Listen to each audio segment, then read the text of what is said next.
सुरुमै के भन्न चाहन्छु भने माधवजीसँग नजिक भएका मान्छेलाई तानेर हाम्रो भित्र घुसाइहाल्छु भन्ने चाहिँ नलाग्नु होला, किनभने अहिले त्यसो गर्न आवश्यक छैन। स्वयं माधवजी झलनाथजीहरूसँग हाम्रो सहकार्य गरिराख्ने, उहाँहरूले त्यहाँभित्र गएर सङ्घर्ष गर्ने, फेरि एकताको प्रस्ताव राख्ने, फेरि एकतातिर नै हामी जानुपर्छ भन्ने, अझ खास गरी पुस 5 गतेदेखि संसद विघटनको प्रस्ताव राखिसकेपछि माधवजी र हाम्रो बिचमा जस्तो वैचारिक राजनैतिक भावनात्मक सम्बन्ध भयो त्यो धेरै माथि उठ्दै थियो र यसलाई फेरि पनि एकतातिर नै लैजानुपर्छ भन्ने माधवजीहरूको पक्षसँग भएको हुनाले यहाँ रूपन्देही या नवलपरासी या कहीँ कपिलवस्तु कहीँको पनि पूर्व एमालेसँग सम्बन्धित जिम्मेवार कमरेडहरू हामी चाहिँ त अब फर्केर फेरि एमालेमा जान्नु भन्नुभयो भने पनि तपाईँले एकचोटि हेडक्वार्टरसँग सम्पर्क गरेर मात्रै के गर्ने भन्ने टुङ्ग्याउनु होला, आफै नटुङ्ग्याउनु होला। म यो भन्न चाहन्छु, किनकि म कुनै पनि जिल्लाका हाम्रा गतिविधिले माथि केन्द्रमा माधवजीहरूलाई पिन्च नहोस्, किनकि त्यसको ठुलो अर्थ छ। त्यो एमाले अब त्यही रूपमा एक रहने स्थिति नै छैन। त्यसकारण त्यो पक्ष जो हामीसँग विचारमा, राजनीतिमा, भावनामा पनि नजिक हुन खोजिराख्नु भएको छ र यहाँ पनि मलाई थाहा छ हामीले प्रस्तावित गरेका अध्यक्ष लगायत हिजो नेपाल कम्युनिस्ट पार्टी नेकपामा प्रस्तावित गरेका अध्यक्ष लगायतका कमरेडहरूको सम्बन्ध तपाईँहरूसँग धेरै राम्रो छ, तर पनि त्यसमा संगठनात्मक रूपले केही कदम चाल्नु अगाडि पार्टी हेडक्वार्टरमा सम्पर्क राखेर मात्रै गर्नु होला। म एउटा यो भन्न चाहन्छु। अर्को, हामी 2-2.5 महिनाको सङ्घर्षबाट एउटा ब्याटल त हामीले राम्रै जितेको हो। संसद विघटन गर्ने र संविधान खारेज गर्ने जो प्रक्रियातिर चाहिँ केपी ओली नेतृत्वको सरकारले कदम चालेको थियो, त्यसलाई हामीले व्यापक रूपमा जनपरिचालनद्वारा र अनि सबै खाले देशको राम्रो ब्रेन भएका मान्छेहरूसँगको सहकार्यद्वारा त्यसलाई असफल पारेकै हो। सर्वोच्च अदालतले पनि त्यो संवैधानिक इजलासमा यो विषयमा जनभावनालाई हेर्ने काम भएकै हो। त्यहाँ हामीले एउटा ब्याटल जितियो, त्यो ठुलै ब्याटल जितेको हो, त्यो सामान्य होइन। तर हामीले त्यो ब्याटल जिते पनि अब प्रतिक्रियावादी षड्यन्त्र समाप्त भयो भनेर सोच्ने स्थिति भने बनेको छैन। अहिले पनि षड्यन्त्र जारी छ। अहिले पार्टी जसरी पुरानै ठाउँमा पुर्याउने कुरा भयो या अहिले सरकार निर्माण गर्ने या गठबन्धन निर्माण गर्ने क्रममा जे जस्ता अभ्यासहरू देखा पर्न थालेका छन्, ती सबैले षड्यन्त्र अहिले पनि जारी छ। प्रतिक्रान्तिकारी, प्रतिगमनकारी या प्रतिक्रियावादी षड्यन्त्र अहिले पनि जारी छ। त्यसकारण हामीले रिल्याक्स गर्ने, अब चाहिँ हाम्रो काम पुरा भयो भने जस्तो सोच्न हुने स्थिति छैन। अहिले पनि हामी हाइली एलर्ट बस्नुपर्ने, हामी पुरै चनाखो भएर बस्नुपर्ने, हामीले अरू जो शक्तिसँग मिलेर संविधान, लोकतन्त्र र निरङ्कुशताका विरुद्ध जान सकेका तिनीहरूसँग सहकार्य गरिराख्नुपर्ने यो अवस्था अहिले पनि विद्यमान छ। र यो परिघटनाभित्र अहिले जसरी हाम्रो पार्टी फेरि नेकपा माओवादी केन्द्रको रूपमा हामीले काम गर्नुपर्ने अवस्था आएको छ, यसलाई हामीले एउटा सकारात्मक पहलकदमीद्वारा फेरि संगठनलाई चुस्त दुरुस्त बनाउने, संगठन विस्तार गर्ने, सुदृढ गर्ने, जनतासँगको सम्बन्धलाई अझ मजबुत बनाउने अभियानमा लाग्नु पर्दछ र त्यो सबभन्दा प्राथमिक महत्त्वको काम हो। हामी आफ्नै खुट्टामा नउभिकन अरूको भर पर धेरै चिज पाउँछौँ भन्न थालियो भने हामीले गल्ती गर्छौँ। विगतमा कहीँ न कहीँ कहिले काङ्ग्रेससँग, कहिले एमालेसँग, कहिले कसैसँग सहकार्य गरेरै ठिक गर्छौँ भन्दा आफ्नै शक्ति निर्माण गर्ने कुरा, आफ्नै संगठनलाई मजबुत बनाउने कुरा, दुःख कष्ट गरेर गाउँ घर टोल टोल सबैतिर संगठनहरू बनाउने, जनसंगठनहरू बनाउने, पार्टी कमिटी बनाउने, युवाहरूलाई परिचालन गर्ने कुरामा हामी अलि चुक्यौँ कि जस्तो महसुस हुन्छ। यो बिचा अन्त केन्द्रतिर हेर्ने, अरू चाहिँतिर हेर्ने, पद प्रतिष्ठातिर हेर्ने, जनतासँगको सम्बन्ध, राष्ट्रप्रतिको जिम्मेवारी, जनताप्रतिको जिम्मेवारी, हाम्रो वर्गसँगको सम्बन्ध चाहिँ अलिक कमजोर भएको हुनाले पनि अहिले प्रतिक्रियावादले यति छिटै हामीलाई अब चाहिँ यिनीहरूलाई चाहिँ निश्चित गर्न सकिन्छ भन्ने सोच्न पुगेको अनुभूति मलाई हुन्छ। तपाईहरु पनि यो कुरालाई गहिरो गरी विचार गर्नु होला। हामी माओवादीहरू यो परिवर्तनको मुख्य वाहक हौं। हामी पहिलो निर्वाचनमा एक्लै बहुमत ल्याउने ताकत हौं। हामी सबै खाले प्रतिक्रियावादी देशभित्रका बाहिरका तमाम षड्यन्त्रलाई परास्त गर्दै देशमा संघीय लोकतान्त्रिक गणतन्त्र स्थापित गर्ने शक्ति हौं। त्यसकारण हामीले एकचोटि फेरि हामी आफै भित्रको त्यो शक्तिलाई राम्रोसँग आत्मसात गर्नुपर्ने। हामी हौं कि होइनौं भने जस्तो भयो बीचमा। हामी नै हौं भनेर बुझ्न पर्यो। हामी जागेपछि र हामीले मेहनत गर्न थालेपछि, हामीले संघर्ष गर्न थालेपछि, हामीले संगठन बनाउन थालेपछि हामी क्रान्तिकारी हिसाबले, गुणात्मक हिसाबले प्रत्येक दिन नयाँ नयाँ उपलब्धि हासिल गर्ने ढंगले संगठन बनाउन सक्ने, शक्ति आर्जन गर्न सक्ने विचार, प्रवृत्ति र नेतृत्व हौं हामी भन्ने कुरा त सबभन्दा पहिला तपाई हामीले नै बुझ्न पर्यो। हामी यो देशका र आधुनिक युगका, नयाँ युगका इतिहास निर्माता हौं, त्यसको नेतृत्वकर्ता हौं भन्ने कुरा हामी सबैले बुझ्न जरुरी छ। कमरेडहरु, मलाई खुसी लाग्यो यहाँ आएर आज तपाईहरुमा एउटा फेरि नयाँ आत्मविश्वास, फेरि एउटा नयाँ ऊर्जा पैदा हुन थालेको मैले देखेँ।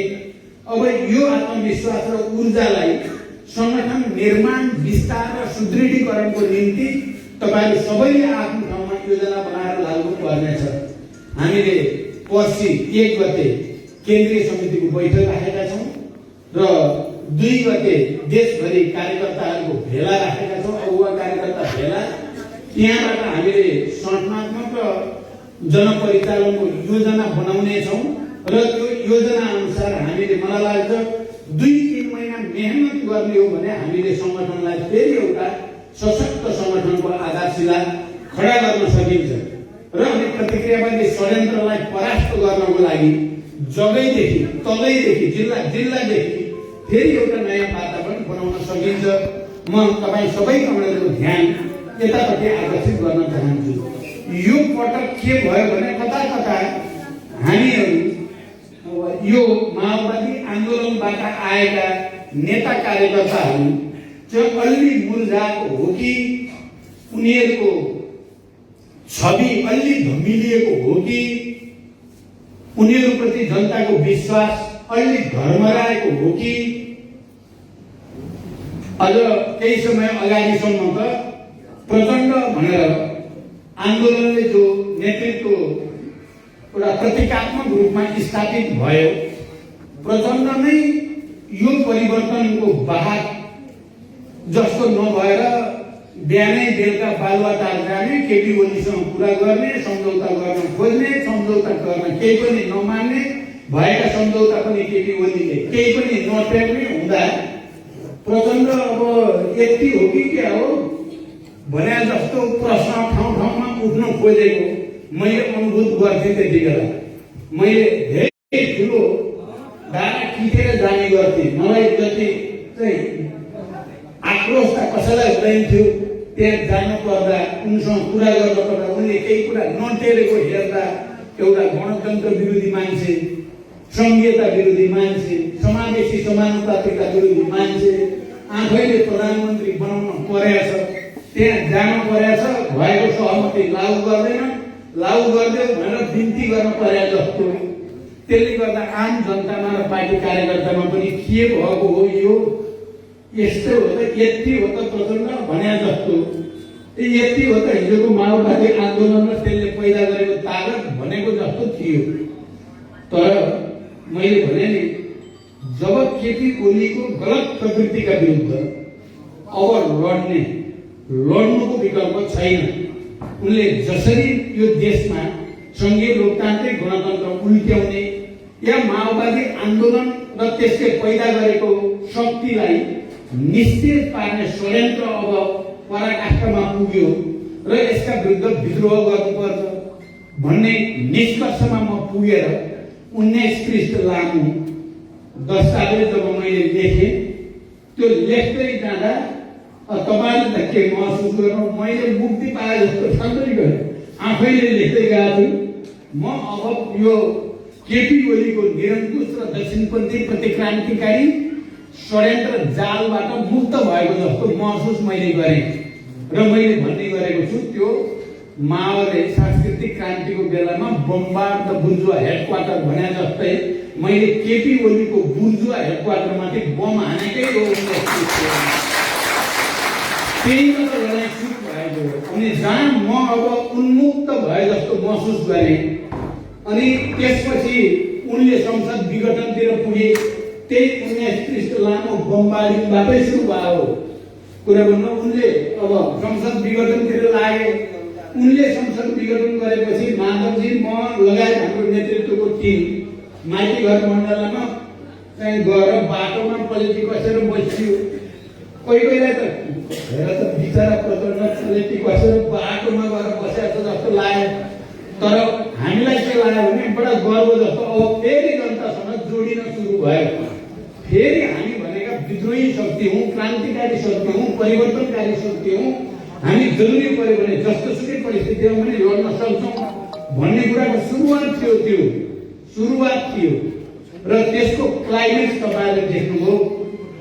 माघ 28 गते काठमाडौँमा लाखौं जनता केन्द्रित गरेर हामीले भावा बोल्यौं, खबरदार संसद पुनर्स्थापना गरिएन भने भन्ने ढङ्गले हामीले लाखौं देशभरि पनि लाखौं जनता परिचालन गरियो। कार्यकर्ता तपाईँ हामी सबै पनि सक्रिय भयौँ र त्यसले चाहिँ निर्णायक ढङ्गले प्रहार गर्यो र मलाई लाग्छ एकचोटि फेरि प्रचण्ड भनेको अलि फरकै चिज हो है।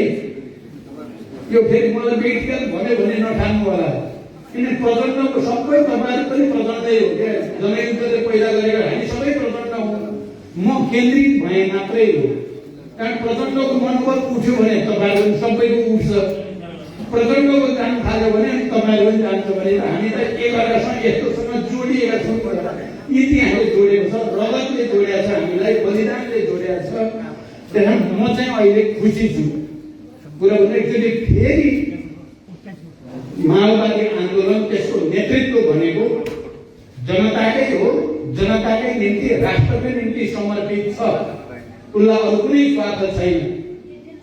सबै खाले डर, धाक, धम्की, प्रलोभन अरू हाम्रा तपाईहरुलाई कति गरे होला नि यो विचारहरू, मन्त्री बनाइदिन्छु, केन्द्रीय समिति बनाइदिन्छु, यो गरिदिन्छु, त्यो गरिदिन्छु, जिल्ला कमिटीमा लगिदिन्छु आदि इत्यादि थुप्रै थुप्रै भने त्यसलाई तपाईहरुले दुत्कार्नु भयो, अस्वीकार गर्नुभयो। केही केही गए तिनीहरू अस्तित्वहीन भएर गए। मैले बिहान भेटेँ यहाँ रूपन्देहीबाट गएका एक दुईजनालाई पनि एयरपोर्टमा। मलाई बिचरा भन्न मन लाग्यो क्या, फेरि बिचरा। यतापट्टि तपाईँहरू पुरा जोसमा हुनुहुन्थ्यो। आफ्नो पहिचान छोडेर, आफ्नो धरती छोडेर, आफ्नो आधार छोडेर, आफ्नो इतिहास र विरासत छोडेर भाग्नुभन्दा धिक्कार जीवनमा अरू केही हुनै सक्दैन। कारण मान्छे बाँच्छ आस्थाको निम्ति, विचारको निम्ति, मर्छ आस्थाको निम्ति, विचारको निम्ति। त्यसैमा मानव हुनुको गर्वबोध हुने हो, क्रान्तिकारी हुनुको गर्वबोध हुने हो। त्यसो अर्थमा अहिले अब देशभरि हामी एउटा नयाँ ठाउँमा पुगेकै छौँ। अहिले पुस 5 गतेदेखि फागुनसम्म हामीले जुन आन्दोलन गर्यौं त्यसले हाम्रो संगठन निर्माणको आधार पनि बन्यो। कम्युनिस्ट आन्दोलनको एकताको आधार पनि बन्यो। माधवजीहरूसँग, झलनाथजीहरूसँग जुन नजिकको सम्बन्ध भयो, त्यो दुईजना नेताहरूको देशभरि गयो नि त। हामी देशभरि पनि जाँदाखेरि जो भावना, जो विचार र राजनीतिक मुद्दामा एकरूपता देखा पर्यो, त्यसले मलाई लाग्छ या त माधवजीहरूले छिटै एमाले क्याप्चर गर्ने स्थिति हुन्छ र केपी ओलीलाई बाहिर हटाउने स्थिति बन्छ, होइन भने माधवजीहरूले विद्रोह गर्ने स्थिति बन्छ र उहाँहरू हामी मिलेर फेरि एउटा आन्दोलनकारी ठुलो शक्ति कम्युनिस्ट आन्दोलनको बन्छ। यो विश्वास मैले लिएको छु र हामी लगातार छलफलमै छौँ, कुराकानीमै छौँ। तपाईँहरूले पनि त्यही विचार र भावनाका साथ साथीहरूसँग वार्ता अन्तर्क्रिया गर्नु होला। तर फेरि पनि मेरो जोड दिएर भन्ने कुरा चाहिँ के भने टेक्ने चाहिँ आफ्नै खुट्टामा टेक्न पर्ने गर्छ। अलिअलि मैले पनि त्रुटि गरेको छु, हेर्नु थोरै थोरै त्यसलाई ठगायो होला कि उसलाई ठगायो होला कि भनेर बिग्रेका र भाँचेका र कुचेकालाई फकाउँछु भन्दा भन्दा मेरो हालत खराब छ। त्यत्रो बदमासी गरेकालाई ल्याएर गृहमन्त्री बनाएर त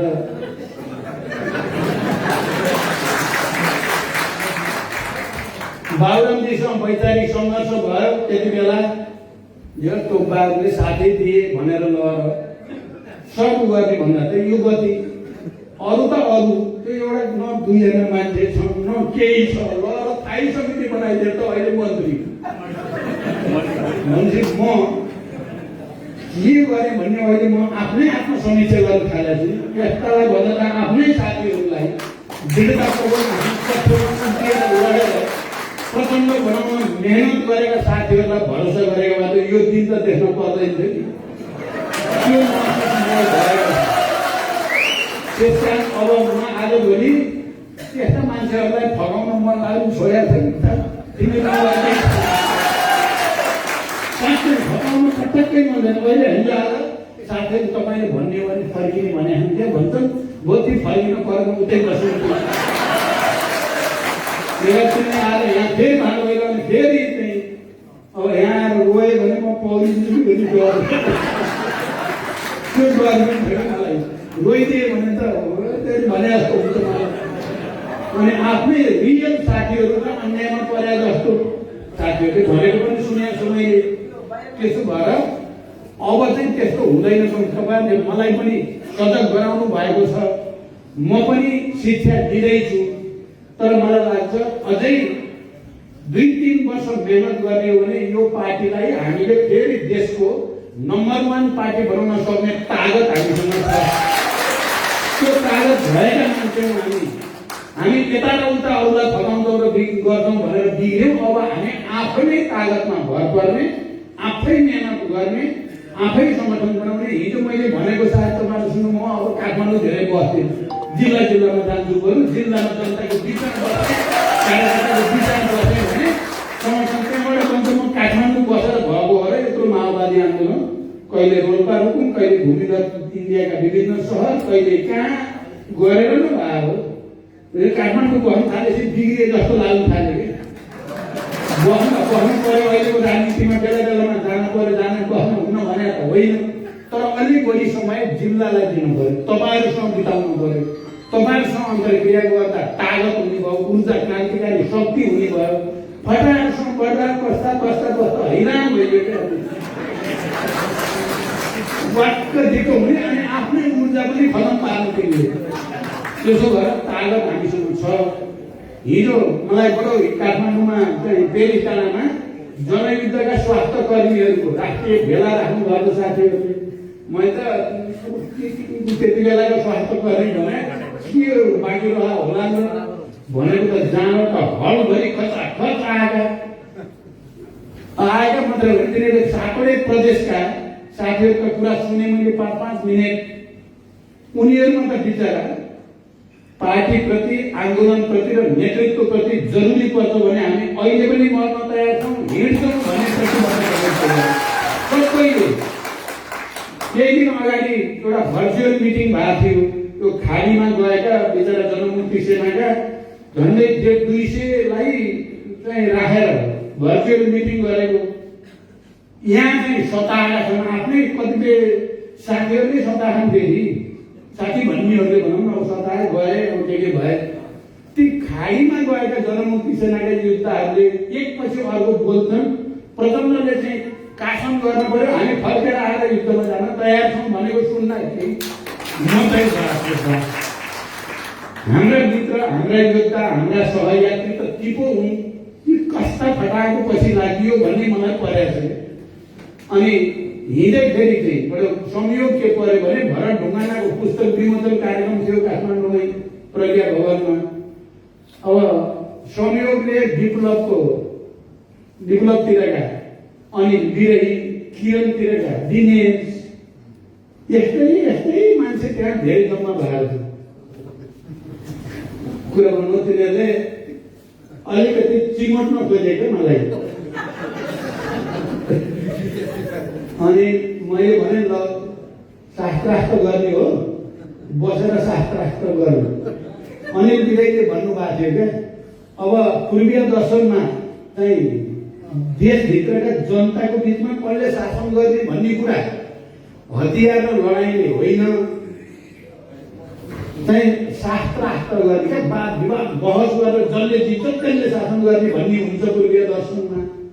राष्ट्र बचाउनको लागि हतियार चाहिन्छ, विदेशी ताकतसँग लड्नलाई त हतियार पनि उठाउन पर्छ भनेको उनले। बरु मलाई त्यो मार्मिक लाग्यो र मैले भने ल ठिक अनिलजीले भन्नुभयो, कसले गल्ती गरेको हो कसले होइन भन्ने कुरा 7 दिन 10 दिन बसेर शास्त्रार्थ गरौँ, जसले जित्छ त्यसैले शासन गर्ने भनेको। अनि सबै माओवादी जति त्यसैको नेतृत्वमा आउने तयार भनेर सोधेको छु क्या मैले। कुरा तयार हो भने म तयार। मैले भने फेरि यहाँ अनिल विजय बोले पनि प्रचण्डै बोले जस्तो लाग्छ, मेरै भाषा मेरै शैली मेरै तरिका बोलेको छ। दिनेश गुरुङ गरे पनि प्रचण्डै बोले जस्तो लाग्छ मलाई त। उही शैली उही भाषा उही तरिका। अनि तपाईँहरू मलाई चिमट्न खोज्नुहुन्छ, ल आउनुहोस् बसौँ भनेको छु मैले। कुरा गर्नुभयो हिजो लडाइँमा सँगै भएकालाई बरु अलिअलि चिमटे पनि केही छैन, तर दुश्मनले चाहिँ त मुसारे भने पनि घिन लाग्ने हुने भयो क्या। त्यस्तो भाषा अहिले हामी सबै त्यस्तै हुन पर्ने भयो। त्यहाँ ठम्बेको अब मैले धेरै भन्न सम्भव छैन, बिचमा फेरि कहाँ आगो लागि भएछ भनेर होइन। त्यसो भएको हुनाले हामीले अहिले अब गर्नुपर्ने कुरा भनेको चाहिँ आफ्नै खुट्टामा उभिने, आफ्नै सङ्गठन बनाउने, अरूसँगको सहकार्यलाई सहायक रूपमा त्यो गर्नै हुँदैन भन्ने त होइन, त्यसलाई सहायकमा राख्ने। त्यसो गरेर मात्रै हामीले यो देशमा हजारौं हाम्रा शहीदहरूले गरेको बलिदान, हजारौं बेपत्ता योद्धाहरूको त्याग, हजारौं घाइते अपाङ्गहरूको त्याग तपस्या प्रति हामी इमानदार हुन सक्छौँ। यो राष्ट्र र जनताप्रतिको हाम्रो जिम्मेवारी हामीले पुरा गर्न सक्छौँ। त्यसकारण यो पटक कमरेड मैले अब अभियान किन आफ्नै खुट्टामा उभियौँ, आफ्नै सङ्गठन बलियो बनाउँ भन्ने अभियान लिएर आउँदैछ है। पछि आफ्नै खुट्टामा उभिने, आफ्नै सङ्गठन बलियो बनाउने, अनि मात्रै हामीले जित्छौँ भन्ने अभियान लिएर आउँदैछौँ। र कमरेडले त्यसैको तयारी तपाईँहरूले पनि गर्नु होला। अब माथिको राजनीति के छ भन्ने पनि तपाईँको मनमा होला। अब हामी अहिले एउटा कुरा, अहिले संविधानको 76(1) अनुसारको सरकार थियो, केपीको सरकार। सर्वोच्चले दुईटा पार्टीलाई अलग माओवादी केन्द्र र एमाले बनाइदिएपछि अब यो सरकार चाहिँ 76(2) को सरकार भयो अथवा संयुक्त सरकार भयो। नेकपा माओवादी केन्द्र र नेकपा एमालेको संयुक्त सरकार हुन पुग्यो। अब हामी केपीको प्रवृत्तिलाई प्रतिगामी र प्रतिक्रान्तिकारी प्रवृत्ति भनिसकेपछि केपीलाई सरकारमा समर्थन गरिराख्ने भन्ने कुरा त हुँदैन। तर हामीले अहिलेसम्म समर्थन फिर्ता लिएका छैनौँ। हामीले समर्थन फिर्ता लिने बित्तिकै केपीको लागि के बाध्यता आउँछ भने उनले विश्वासको मत लिनै पर्ने सदनमा, त्यो बाध्यता त उनलाई आउँछ। तर विश्वासको मत उनले हासिल गरे भने 1 वर्षसम्म अविश्वासको प्रस्ताव राख्न पाइँदैन। फेरि 1 वर्ष उनको सरकार रहने खतरा पैदा हुन्छ। त्यसो भएको हुनाले हामी नेपाली कङ्ग्रेससँग, जनता समाजवादी पार्टीसँग र नेकपा एमाले भित्रै पनि माधवजीहरूसँग सबैसँग सल्लाह गरेर मात्रै समर्थन फिर्ता लिने, सबैसँग एउटा समझदारी बनाएर समर्थन फिर्ता लिइरहेको दल छ। त्यसो नगरिकन समर्थन फिर्ता लियौँ भने फेरि अप्ठ्यारो स्थिति आउन सक्छ भन्ने छ। अब केपी राज्य सत्ताको दुरुपयोग त उनले गरेकै छन्। अहिले जनता समाजवादी पार्टीभित्र पनि विभिन्न धार प्रवृत्ति देखिएका छन्। जनता समाजवादी पार्टीलाई फकाउन नभए पनि 18-20 जना सांसद कुनै तरिकाले पैसाले हुन्छ कि मन्त्री दिएर हुन्छ कि के भनेर हुन्छ, हुने नहुने, गर्न हुने गर्न नहुने सबै गरेर भए पनि त्यो 18-20 जना सांसद केपीले लगे भने हामीले समर्थन फिर्ता लिए पनि बहुमत कायम रहिराख्छ भनेर त्यसमा कसरत गरेका छन्। बुझिराख्नु भएको होला उनको कसरत त्यो हो। हाम्रो के छ भने कांग्रेस जसपा र हाम्रो बीचमा समझदारी बनाएर एकैचोटि लिखित रूपमा अविश्वासको प्रस्ताव दर्ता गर्यो भने केपीको विदाई केही दिनभित्रै विदा गर्न सकिन्छ भनेर हाम्रो मेहनत त्यतापट्टि छ। हामी माथिको राजनीतिमा अहिले गरेको भनेको त्यतापट्टि गरिराखिया छ भनौँ, तर अहिलेसम्म कुनै निष्कर्षमा पुगिसकेको स्थिति छैन। हामी चाहन्छौँ कि यिनलाई यो निरङ्कुश र प्रतिगामीमा पतन भएको केपीको सरकारको पतन होस् र परिवर्तनका पक्षधर यो असंवैधानिक र अलोकतान्त्रिक भनेर जो शक्ति सडकमा आए ती शक्तिहरूको बीचमा सहकार्य होस् भन्ने हामी चाहेका छौँ। म त लगातार वार्तामा छु, तपाईँहरूले देखिराख्नु भएको छ। मैले कुरा गर्दा कांग्रेस चाहिँ कहीँ न कहीँ कन्भिन्स भएको देख्छु मैले। जसपाका पनि एक थरी नेताहरू चाहिँ करिब करिब हाम्रै जस्तो सोचेका पनि छन्, तर एक थरी चाहिँ फेरि केपीसँगै सहकार्य गर्ने हो कि भनेर लागेका पनि छन्। त्यसकै वरिपरि अहिले चलिरहेको छ। यसमा अब कुरा के छ भने हिजो शान्ति प्रक्रियामा या लोकतान्त्रिक आन्दोलनमा सहयोग गर्ने विदेशी शक्तिहरूको रोल पनि यहाँनिर देखिया छ। जसपामा के हुन्छ भन्ने कुरा तपाईँहरूले बुझ्नु भएकै छ, मैले मुख खोलेर भन्न परेन। या कांग्रेसलाई पनि दबाब दिनेमा ती कसरतहरू चलिराखेकै छन्, तर फेरि हाम्रो शक्ति पनि कम चाहिँ छैन फेरि।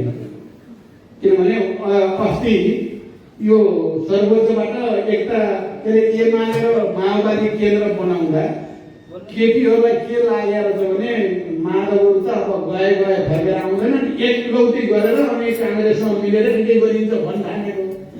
माधवजी फर्केर आएपछि चाहिँ निकै ठुलो झमेला त्यहाँ सुरु हुनेवाला छ एमाले भित्र।